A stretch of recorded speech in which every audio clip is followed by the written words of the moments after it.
Okay, so with this second dough, I'm going to do the majority of it in silence. You can follow along. I may add little tidbits of what I'm doing throughout my rolling, but for the most part, it'll be quiet. And I figured this is a good time to kind of go over some of the simple stretches I do before rolling a Sfoglia, so that I'm warmed up, I'm loose, and that I can really be present fully and not so much focus on the fatigue of my legs or the fatigue of my back due to my posture. I can really be loose.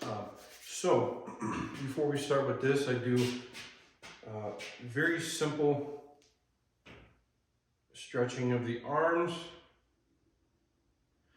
Come up, work the shoulders a little.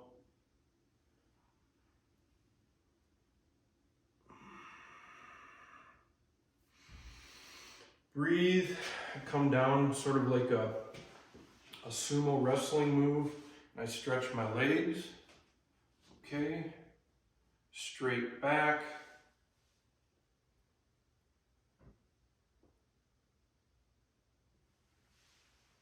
Okay.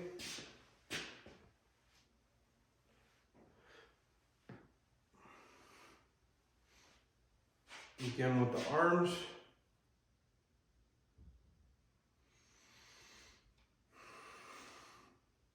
Shoulders.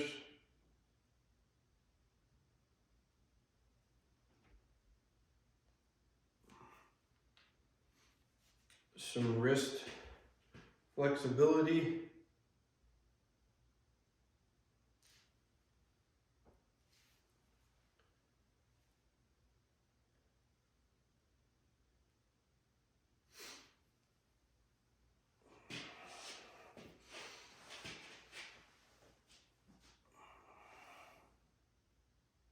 Really stretch it out.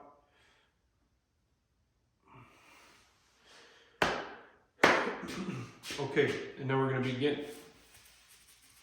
Feeling good, feeling loose. This one I'm going to roll a little bit colder. It'll give me a little bit more control. Initially it might be a little more sticky between the mozzarella and the dough.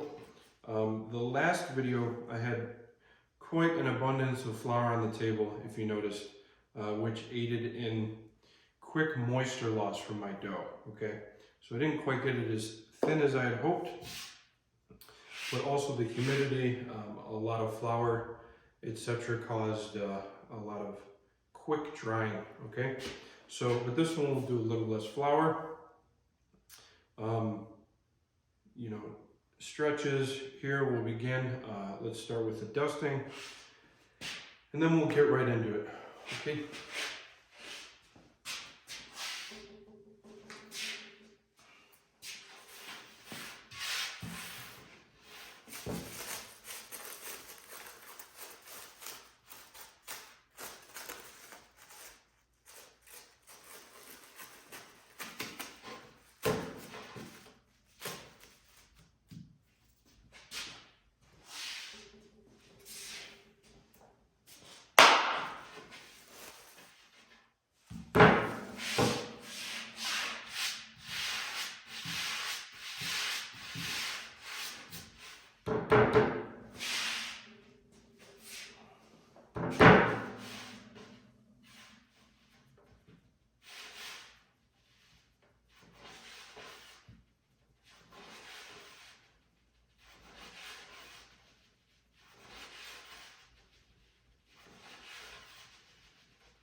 This is much colder of a dough, so it's only been out of the fridge for about a half hour.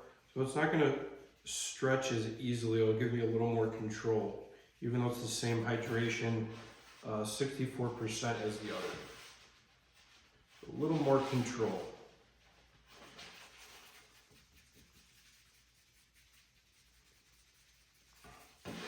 Now, before I kind of go quiet, I've dusted my table and I have all this usable flour, okay? And what I've sort of done for a while now is instead of keeping it center and only working here,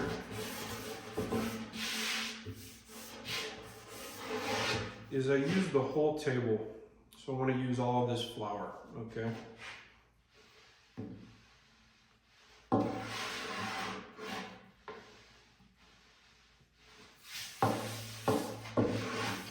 When I turn, I'm going from my right all the way to the left and then back.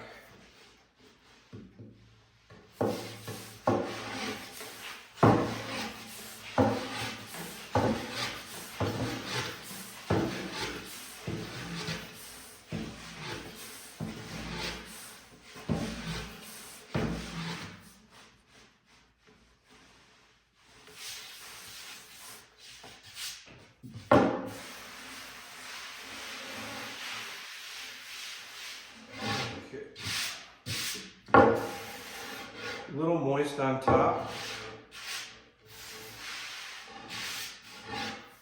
1, 2, 3.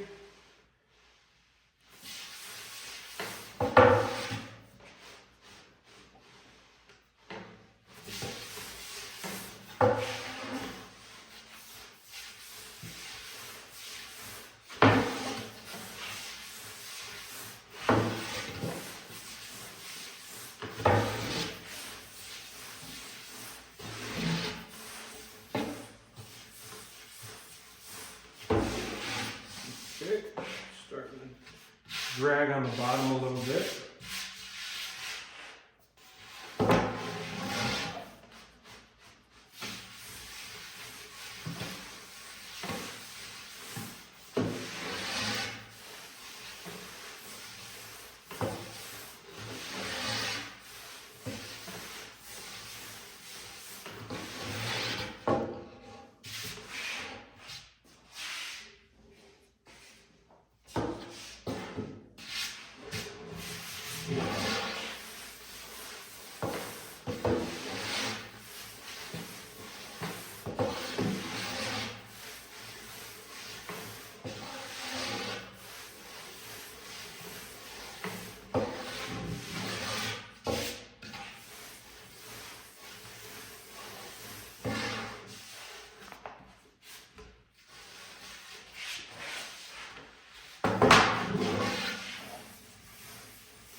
Beautiful air bubbles.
I wanted to address really quickly the folding back on itself. I like to pinch and use this as a gentle hand, my left hand, and very quickly flip it over, okay? What we don't want to do is kind of bring it up to the top and kind of push here and kind of fold onto it like this. Really have the confidence to flip it back over on itself, okay? It's much more fun.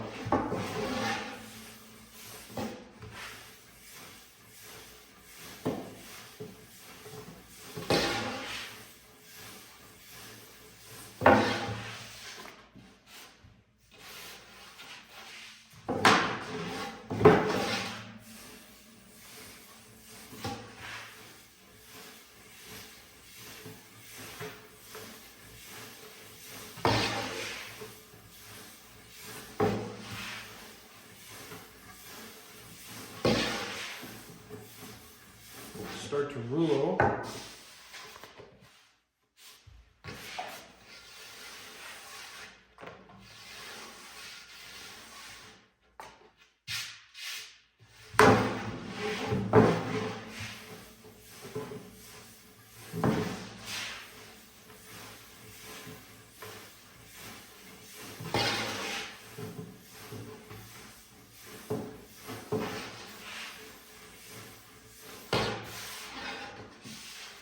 Work the bottom, flip,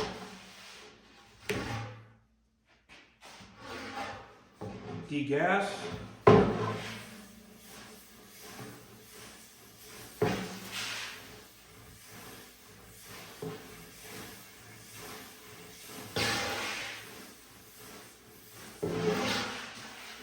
rullo,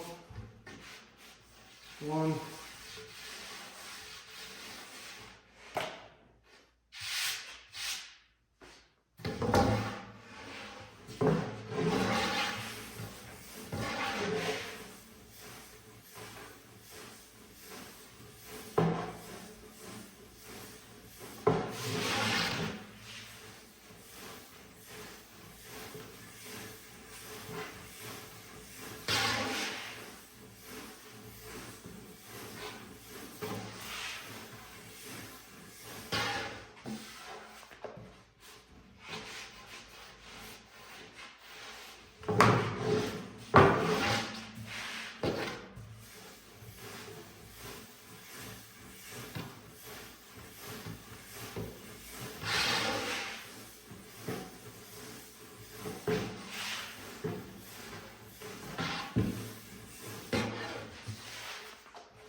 give it one rullo, then a turn.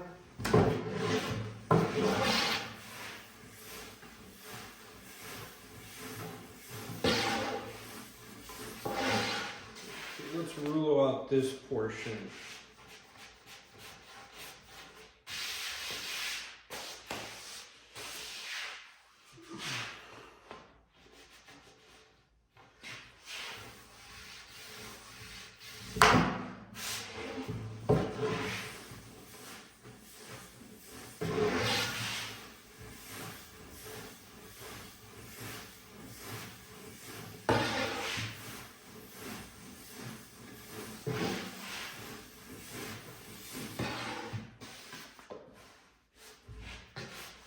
One rullo,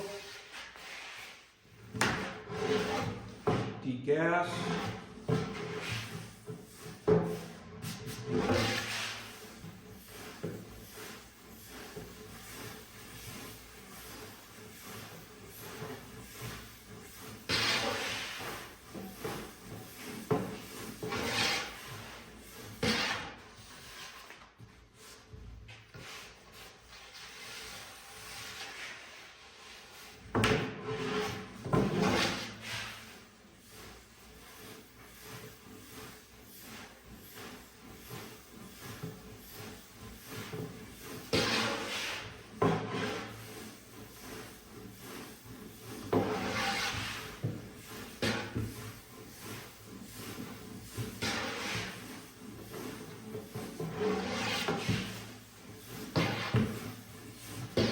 Don't be afraid to get down low level to the sfoglia, okay?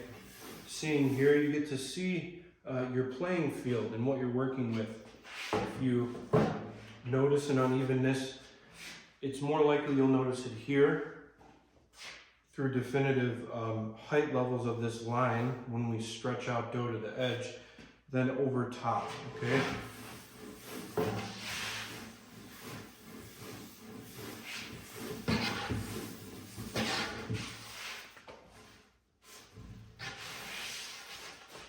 more flour.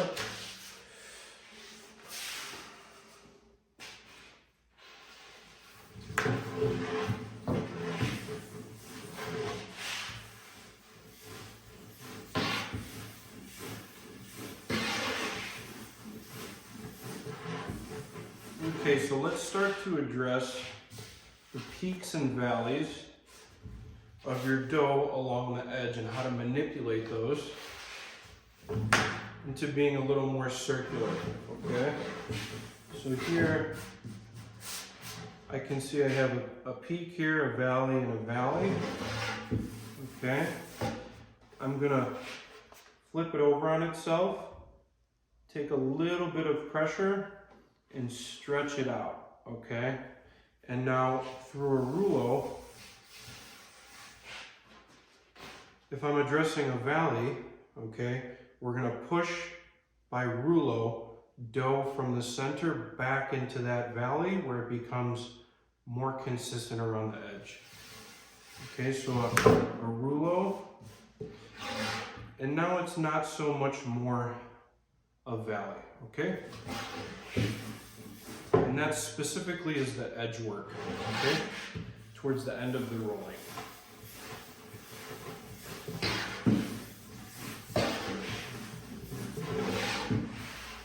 Maybe one more little stretch. Rullo, push it out. Okay.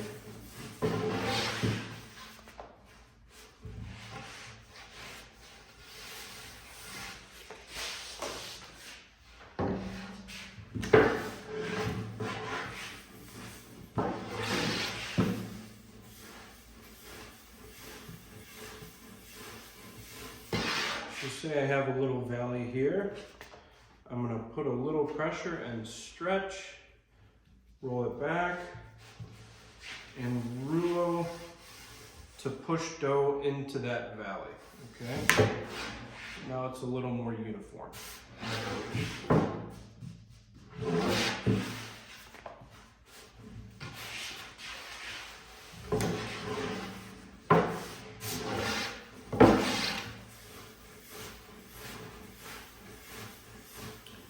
Still pretty dry.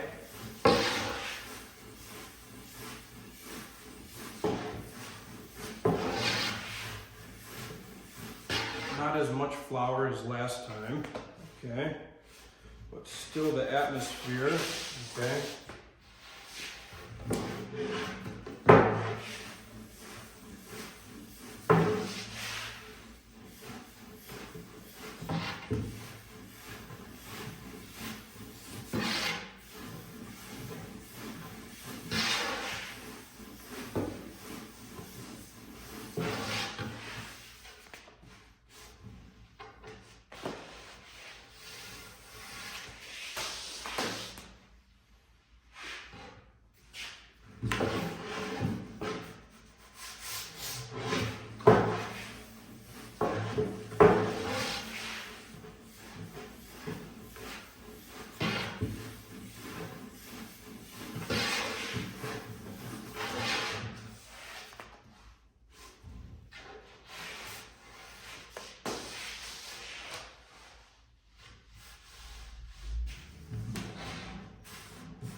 Dry.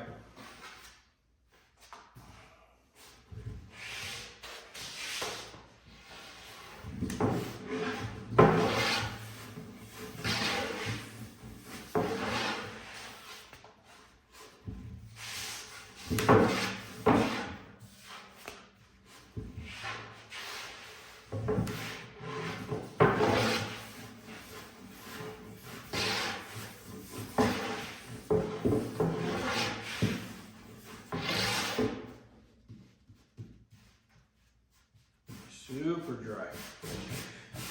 Okay, so not too bad for the second Sfoglia.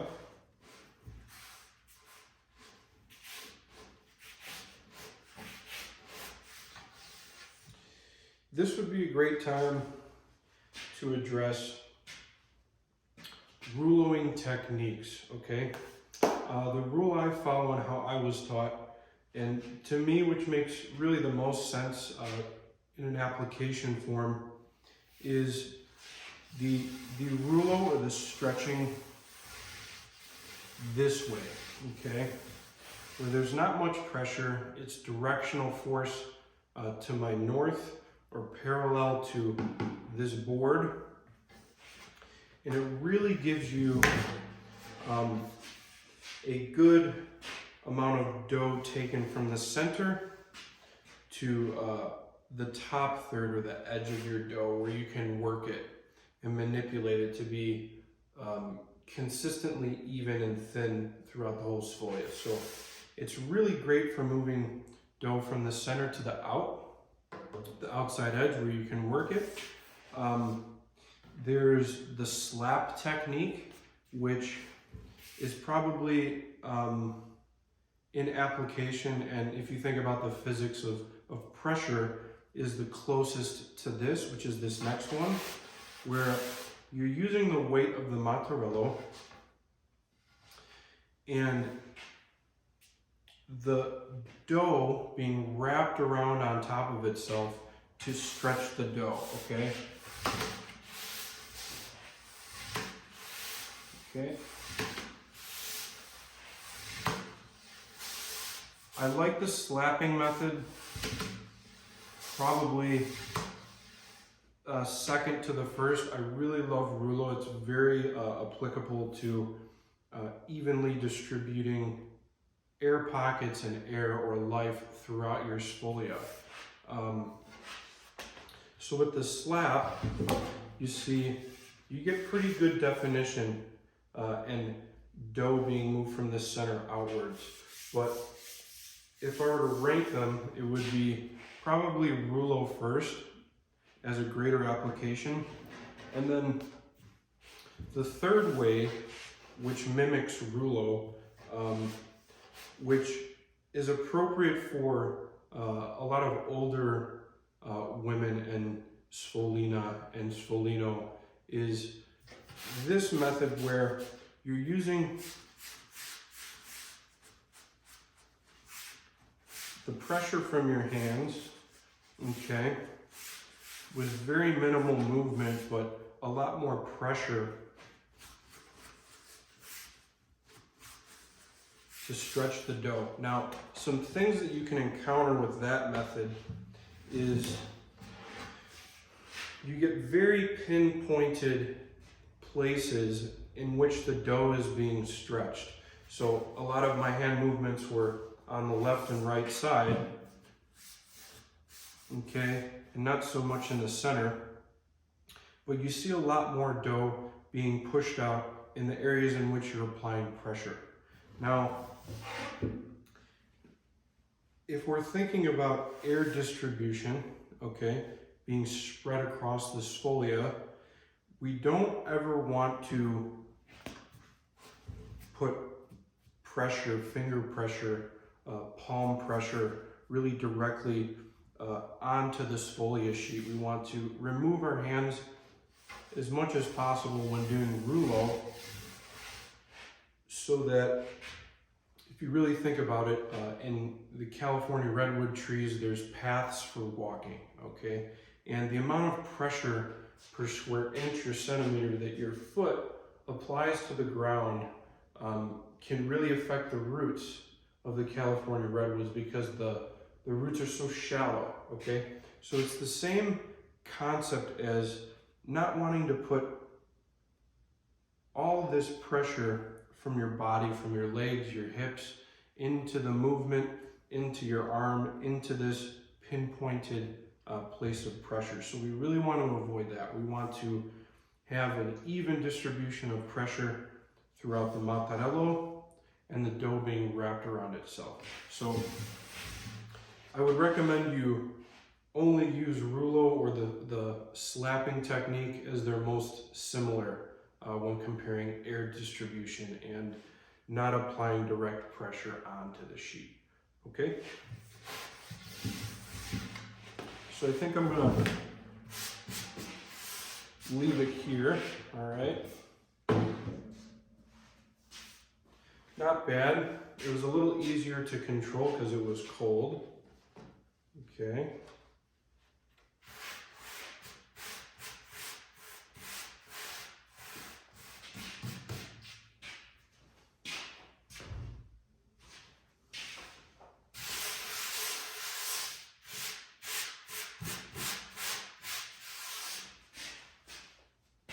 I said I was going to do it silently, but I had a couple tidbits in there. Let's see, pretty uniform. Okay.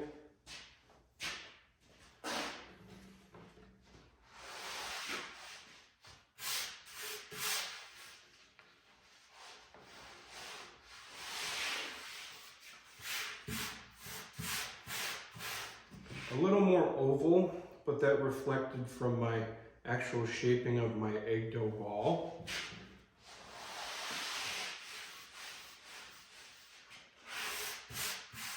Really dry.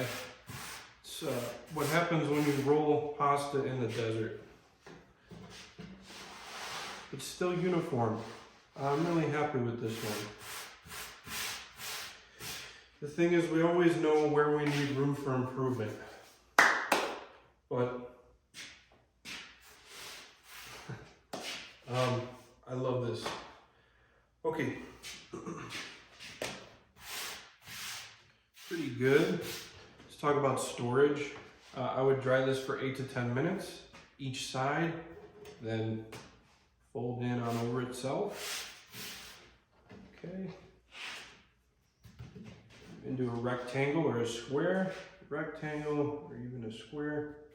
You're gonna place it in a plastic wrapping, letting it cure and redistribute its moisture throughout the whole sfoglia. So you have a lot of moisture in the center, and the edges dry out much more quickly.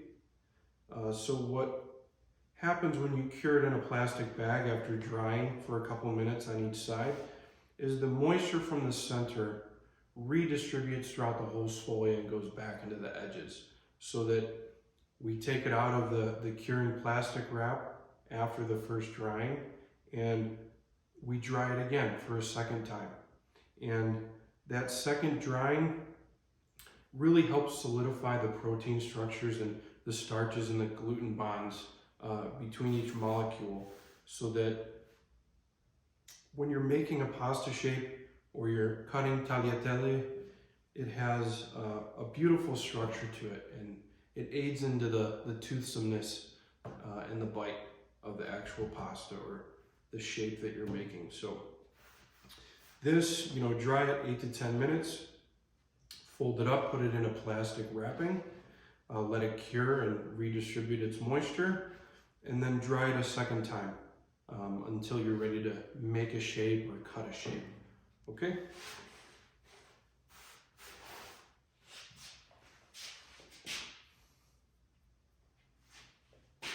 Pretty good. Okay, the next video,